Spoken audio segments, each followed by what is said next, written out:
설교의 제목이 마리아의 믿음 가롯 유다의 믿음이에요.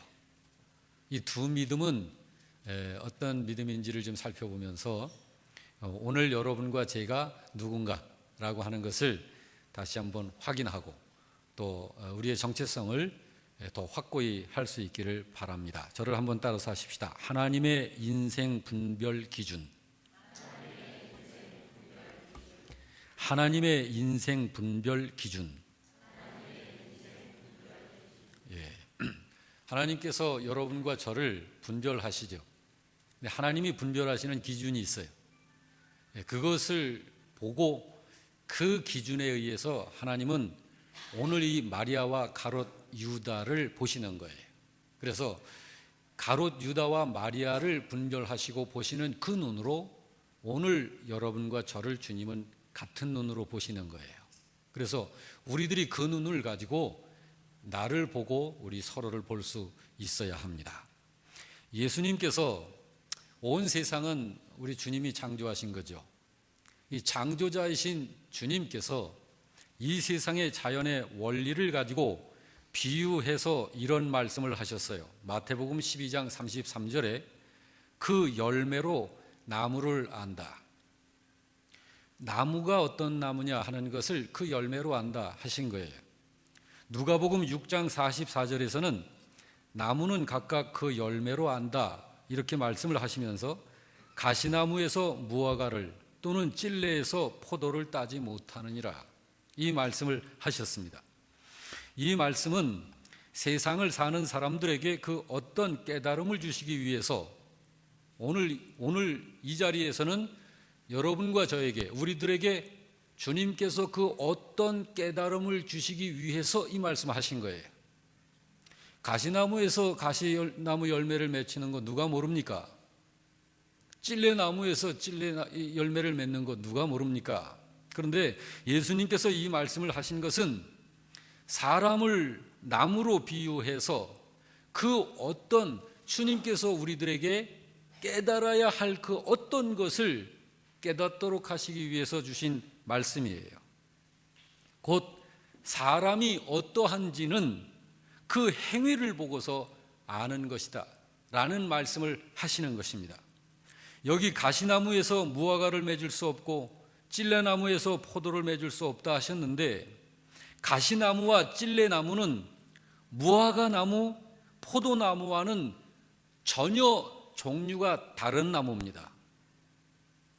그러니까 열매는 종류대로 맺는 것이지 자기와 종류가 다른 열매를 맺지 못한다는 거예요. 이 말씀을 하시면서 결론적으로 주님은 열매로 그 사람을 아는 것이다 라고 하시는 거예요. 외모를 가지고 어떤 나무다 라고 하지 못하고 오직 열매로 어떤 나무인지를 아는 것이다. 그걸 말씀을 하신 거예요. 이건 나무 이야기를 지금 하고 있는 게 아닙니다. 사람 이야기 하는 거예요. 신자 이야기 하는 겁니다. 더 정확히 이야기하자면. 그런데 여러분, 예수께서 이 말씀을 하신 것은 그러므로 가시나무, 찔레나무가 포도나무 돼야 된다, 무화과나무가 돼야 된다, 이런 이야기 하시려는 게 아니에요. 나무가 어떤 종류의 나무냐 하는 것은 이미 정해진 거예요. 어찌 포도나무가 가시나무가 될 수 있고 가시나무가 포도나무 될 수 있습니까? 그 얘기 하시려는 것이 아닙니다. 이 말씀은 나무가 지금 어떤 종류의 나무가 되어 있는 것은 이미 이 나무를 지으신 분의 몫이지 나무 그 본연의 몫이 아니에요. 중요한 것은 우리 믿는 신자가 나는 어떤 나무인가를 인식하라는 거예요. 여러분과 저 우리 한 분 한 분이 나는 어떤 나무인가, 다시 말해서 나는 어떤 사람인가, 나는 어떤 신자인가, 이거를 인식하라는 거예요. 그리고 내가 맺어야 할 열매를 맺어야 한다는 거예요. 여러분 생각해 보시기 바랍니다. 여러분은 가시나무 또는 찔레나무입니까? 아니면 포도나무 또는 무화과나무이십니까? 여러분은 어떤 나무입니까? 여러분은 하나님의 뜻에 따라 하나님의 자녀로 부름받은 신자가 맞습니까?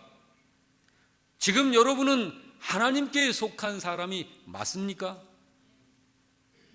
아닙니까?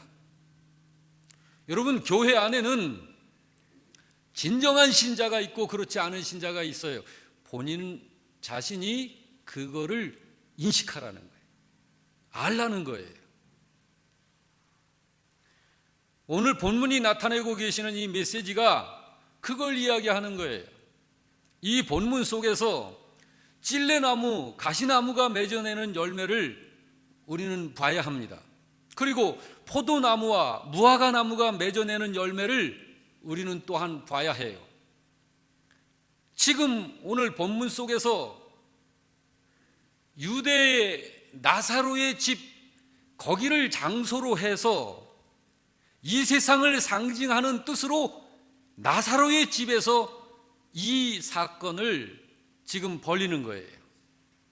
나사로의 집에서 예수님을 위해서 잔치를 열었습니다. 그런데 그때 어떤 일이 일어났느냐면 3절 말씀을 보면, 이 말씀을 한번 같이 보십시다. 다 같이.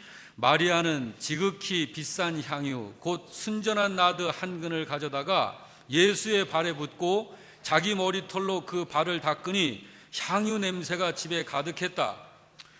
나사로의 여동생 마리아가 굉장히 값이 비싼 향유 한 근을 가져다가 예수님의 발에다 부었어요.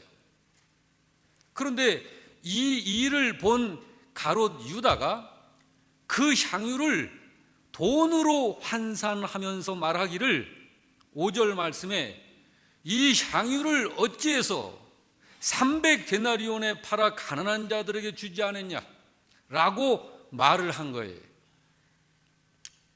자, 여기에 이미 행위가 지금 나타나 있는 거예요. 가롯 유다가 말한 것, 그의 행위입니다. 마리아가 향유를 예수님의 발에 부어드린 것, 그의 행위입니다. 이 행위가 뭐냐라는 거예요. 이 행위가 사람에게서 각자 맺어내는 열매로 나오는 건데 이게 뭐냐라는 거예요. 가롯 유다는 자기가 어떤 사람인지를 예수님과 마리아 그리고 모여있는 많은 사람 앞에서 이렇게 나타낸 거예요. 그 향유를 300데나리온이나 더 되는 값에 팔아가지고서 가난한 사람들한테 나눠줘야지 이 여인아, 이 얘기한 거예요. 그러니까 가롯 유다는 그 향유를 300데나리온에 팔았어야 하는 거야. 여기 300데나리온은 일반 노동자의 1년치 임금에 해당하는 액수입니다. 적어도 보통 한 사람이 사회 직장 생활하면서 300만 원 월급을 받는다고 한다면 3,600만 원의 가치, 마리아가 그 정도 가치가 나가는 향유를 예수님의 발에다가 부은 거예요. 이 사건을 여러분 어떻게 해석합니까? 어떻게 이해를 합니까? 자, 이제 우리가 여기서 주님의 교훈을 따라 마리아가 어떤 사람이고 가롯 유다가 어떤 사람인지를 알게 되는 거예요. 자, 먼저 이제 우리가 마리아를 보자고요. 마리아는 그때 그 자리에서 왜 그런 일을 했을까요? 그 3,600만 원, 요즘으로 얘기해서 그 정도 값이 나가는 어마어마한 향유를, 그 옥합을 깨트려 가지고 예수님의 발에 부어버렸단 말이에요. 그 비싼 향유를 왜 그렇게 했을까? 도대체 마리아라는 이 여인에게는 예수님이 어떤 존재이길래 이렇게까지 하는 걸까? 이에 대해서 우리는 일반적으로 이렇게 추측할 수 있습니다. 만일 마리아가 나였다면, 여러분도 한번 생각해 보세요. 그 마리아가 나였다면 나는 어떤 대상에게 그렇게까지 할 수 있을까? 이거를 생각해 보세요. 첫째, 나의 생명의 은인에게라면 그렇게 할 수 있을 거예요. 둘째, 내가 이 세상에서 가장 사랑하는 대상이라면 그렇게 할 수 있을 거예요. 셋째, 나의 부모님께라면 그렇게 할 수 있을 것입니다. 여러분, 이런 분들을 위해서라면 아까울 것 없는 거 아닌가요? 뭐가 아깝겠습니까? 더 해드리지 못해서 마음이 아플지, 그런 대상이라면 절대로, 그런 대상이 아니라면 절대로 마리아처럼 이렇게 하지는 않을 거예요. 그렇다면 마리아는 예수님을 그런 분으로 지금 보고 있는 거예요. 그게 맞는 거예요. 자기의 생명의 은인, 가장 사랑하는 사람, 나의 부모님만큼이나 존경하고 사랑하는 분으로 예수님을 상대하고 있는 거예요. 그렇다면 마리아는 얼마든지 이렇게 할 수 있는 거죠. 예수님은 익히 이런 것을 비유의 말씀을 통해서 반복적으로 이렇게 이야기하셨죠. 마태복음 13장 44절을 보면 같이 읽습니다. 천국은 마치 갓에 밤준 보화와 같으니 사람이 이를 발견한 후 숨겨두고 기뻐서 돌아가서 자기의 소유를 다 팔아 그 밭을 샀다. 마리아가 이걸 하는 거예요. 예수님, 그분은 내 생명보다 귀한 분이에요. 마리아는 남들이 뭐라고 하든 예수님, 저분은 나에게 이런 분이에요. 그러므로 마리아는 이 행위를 한 거예요. 마태복음 13장 45, 46절은 또 뭐라고 말씀하고 있나요? 또 같이 봅니다. 또 천국은 마치 좋은 진주를 구하는 장사와 같으니 극히 값진 진주 하나를 발견하며 가서 자기의 소유를 다 팔아 그 진주를 샀느니라. 지금 마리아가 그걸 알기 때문에 그걸 소유한 거예요. 성경 다른 곳을 보면 마리아는 부활 신앙을 갖고 있는 신자가 분명합니다. 이 마리아는 진짜 믿음, 진정한 믿음, 부활 신앙을 갖고 있는 믿음이 확실해요. 그렇다면 마리아는 믿음으로 이 향유를 예수님께 부어드리는 게 맞는 거예요. 마리아에게 이 향유보다 몇 백배, 몇 억만 배 더 큰 것이 있었더라도 마리아는 그걸 예수님께 부었을 거예요. 그게 마리아입니다.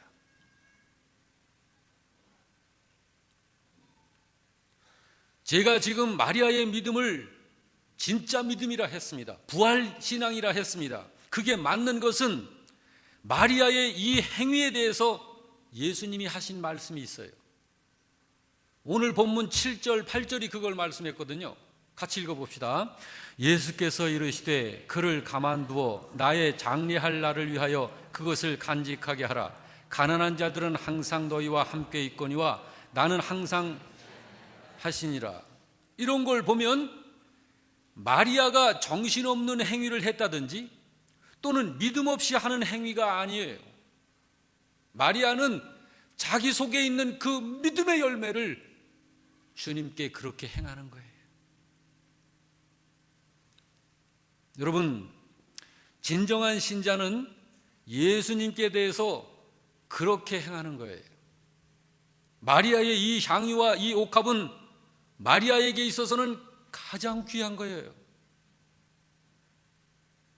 결혼하기 전에 이 여인들이 푼푼히 버는 돈으로 조금씩 사서 모으고 그래서 결혼 지참금으로 쓰는 것이 이 향유거든요. 그걸 한 근을 모은 거예요. 이 가장 귀한 것을 자기에게 가장 귀하신 분에게 내어드리는 거예요. 이게 헌신입니다. 우리가 한 달에 한 번씩 헌신 예배 드리잖아요. 예배 한 번 드리는 게 아니고 이게 헌신이에요. 이게 헌신이에요. 오늘 우리 진정한 신자들에게도 마찬가지입니다.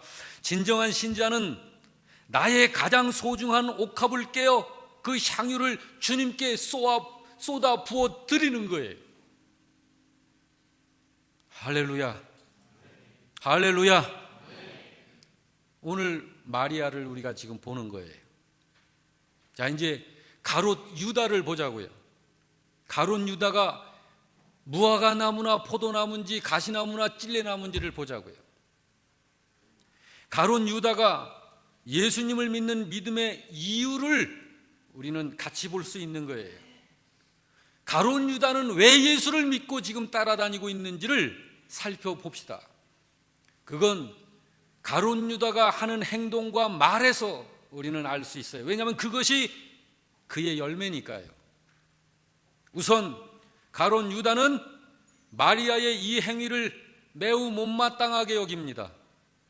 도리어 마리아에게 간섭하면서 말하기를 이 향유를 어찌해서 300데나리온에 팔지 않고, 그러면서 더 말하기를 그 돈을 가난한 자들에게 줘야지 이 여자야, 이러는 거예요. 우리는 여기서 이 가롯 유다의 관심이 어디에 있는지를 알 수 있는 거예요. 유다는 믿음의 이유를, 예수 믿는 목적을 잘못 갖고 있는 사람이에요. 그의 말하는 걸 보면 물질과 선행에다가 믿음의 이유를 두고 있습니다. 다시 말해서 유다는 믿음을 가졌다면, 예수 믿는 사람이라면 당연히 가난하고 어려운 사람들을 돕는 일을 해야지 라고 주장을 하는 거예요. 왜? 그게 가롯 유다의 예수 믿는 이유니까요. 그래서 우리는 가롯 유다가 신앙생활 하는 이유는 착한 삶을 살고 착한 일을 하기 위해서 믿음을 갖고 있는 사람이구나 라는 것을 짐작할 수 있는 거예요. 유다는 믿음의 가치를 그렇게 보았던 사람입니다. 여러분, 믿음의 가치를 그렇게 갖고 있는 믿음이라면 그 믿음은 그에게 그렇게 중요하지 않게 여겨지는 것이에요. 왜 그러냐면 여러분, 사람에게 가장 중요한 것이 다른 사람 돕는 건가요? 그거 아니잖아요. 우리 인생에게 있어서 가장 중요한 것이 다른 사람 도와주는 거냐고요. 그거 아니잖아요. 그보다 더 중요한 게 있잖아요. 그런데 믿음의 이유를 그런 정도로 생각하고 있다면 얼마든지 그는 잔머리 굴릴 수 있는 거예요. 신앙생활 하면서 언제든지 믿음도 바꿔버릴 수 있는 거예요. 가롯 유다가 그런 믿음을 가진 사람이라는 걸 우리는 그렇게 알 수 있는 거예요. 그러므로 여러분, 성경을 통해서 우리는 가롯 유다가 정직하지 못하고 솔직하지 못한 사람이라는 것을 확인할 수 있습니다. 오늘 본문 6절을 보세요. 오늘 본문 6절에 뭐라고 말하고 있습니까? 다 같이 시작. 이렇게 말함은 가난한 자들을 생각함이 아니요 그는 도둑이라 돈꾀를 맞고 거기 넣는 것을 훔쳐감이라. 겉으로는 그렇게 말하는 거예요. 그러나 그의 믿음의 가치가 그 정도 수준밖에 안 되니까 자기 욕심 채우는 이런 일들을 스스럼 없이 하는 거예요. 헌금도 훔쳐가고. 여러분이요, 여러분의 믿음의 가치는 무엇입니까? 예수 믿고 살면서 오직 믿음으로만 참 생명을 얻게 된다는 사실을 믿으시나요? 우리가 예수 믿는 건 생명입니다. 이건 물질이 아니에요. 세상이 아닙니다. 그렇다면 여러분, 지금 여러분이 갖고 있는 그 믿음을 다른 그 어떤 것보다도, 아니 여러분의 목숨보다도 중요하게 여기고 있는 거예요. 우리는 오직 믿음으로만 참 생명을 얻을 수 있다는 사실을 알고 믿고 있는 믿음이라면 내 목숨보다도 믿음을 더 중요하게 여기고 있는 거예요. 여러분과 저는. 할렐루야. 그게 맞는 거예요. 그런 겁니다, 여러분.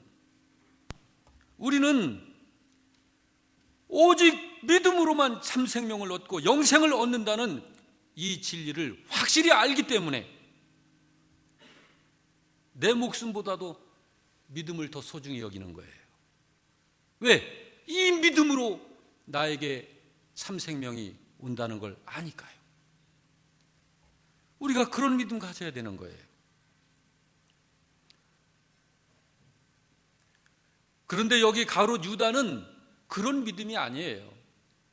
그러므로 그는 평상시에 몰래 헌금도 잘라먹고 남이 헌금한 것도 꺼내가는 짓을 하는 거예요. 참으로 불쌍한 사람이죠. 이런 사람을 예수님은 화인 맞은 사람이라, 화인 맞은 사람이라, 저주받은 사람이라. 가룟 유다는 예수님에 대한 깨달음이 없거나 예수님을 잘못 알고 있는 거예요. 그러므로 유다에게 소중하게 보이는 것은 예수님보다 이 향유가 더 소중하게 보였고 이 향유의 값이 더 소중했던 거예요. 가룟 유다는 포도나무도 아니고 무화과나무도 아닌 사람입니다.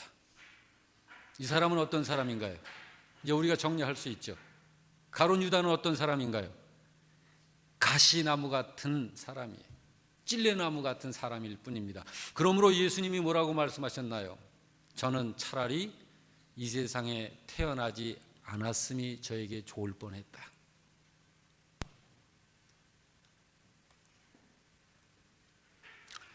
여러분, 이 말씀을 들으면서 우리는 주님의 말씀하시고자 하는 메시지를 들어야 합니다. 여러분은 여러분의 인생의 가치관을 어디에 두고 있나요? 혹시 여러분에게 예수님보다 더 소중한 것으로 여기는 것은 없나요? 그렇지만 여기 마리아를 보십시오. 말없이 자기에게 가장 소중한 것을 주님께 드리잖아요. 그 귀한 것을 예수님의 발에다가 부어드리잖아요. 그리고 자기 머리털로 발을 닦아드리잖아요. 여러분, 이 마리아의 이런 행위를 어떻게 해석을 하실랍니까? 마리아는 무엇을 생각하면서 지금 이 향유를 예수님께 부어드리고 있는 걸까요? 하여튼 마리아가 말을 하지 않고 했기 때문에 우리가 짐작하고 추측을 할 수밖에 없지만은 그가 얼마나 예수님을 사랑했으면 이렇게 했을까? 그거는 우리가 아는 거예요. 여러분 생각해 보세요. 향유는 머리에다 붓는 게 맞아요? 발에 붓는 게 맞아요? 향유를 머리에다 붓는 게 맞잖아요. 그런데 이 마리아는 그 향유를 발에 부어드려요? 왜 그랬을까요? 마리아는 예수님이 그런 분이요, 너무 경외하기 때문에, 그분을 경외하기 때문에 그분 앞에 나는 하인보다도 못한, 그분은 너무 존귀하신 분이기 때문에 감히 자기가 그분의 머리에다 부어드리는 것이 너무너무 송구스러운 거예요. 여러분, 이런 믿음의 모습이 세례 요한에게서 있었던 거 아시나요? 세례 요한이 뭐라 그랬어요?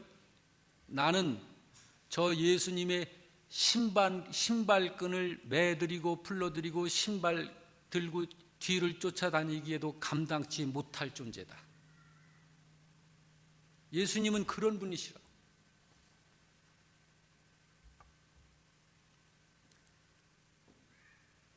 이 마리아에게 예수님이 어떤 분이시죠? 여러분, 우리는 그 존귀하신 주님께 지금 합당한 예배를 드리고 있나? 나는 그 예수님에게 나는 주님의 종입니다 라는 이런 의식을 가지고 순종하고 있는가? 여러분, 오늘 본문에서 말씀하고 있는 것이 그걸 보여주는 거예요. 우리 신자 각자가 자기 자신을 제대로 인식하라는 거예요. 그러니까 마리아가 예수님을 그런 마음으로 상대했다면 그 예수님이 하시는 말씀 한마디 한마디를 마리아가 어떻게 받았을까요? 그렇죠? 마리아의 그 행위에 대해서 예수님이 해석한 걸 보면 우리는 마리아의 믿음을 우리들이 볼 수 있어요. 예수께서 이르시되 그를 가만두어라. 뭐라고 그러지 말아라. 나의 장리할 날을 위하여 그것을 간직하게 하라. 예수님께서 당신에게 꼭 필요한 것을 하고 있는 행위로 받으시는 거예요. 이 얼마나 성스럽습니까? 이 얼마나 아름답냐고요. 여러분, 믿음에는 여기 마리아와 그 가족들처럼 예수님을 위해서 잔치를 열어드리는 것 같은 이런 믿음이 있고요. 또 여기 가롯 유다가 갖고 있는 그런 다른 믿음도 있어요. 여러분은 어떤 신자입니까? 가시나무 같은 신자입니까? 포도나무 같은 신자입니까?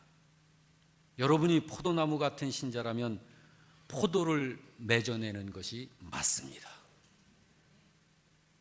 여러분, 우리 교회 성도 여러분은 부디 좋은 믿음, 성경에서 말하는 그 믿음, 예수님이 받으시는 그 믿음을 가진 신자여서 포도 열매를 맺고 무화과 열매를 맺어 하나님께 영광 돌려드리는 그런 성도들이 되시기를 주의 이름으로 축원합니다.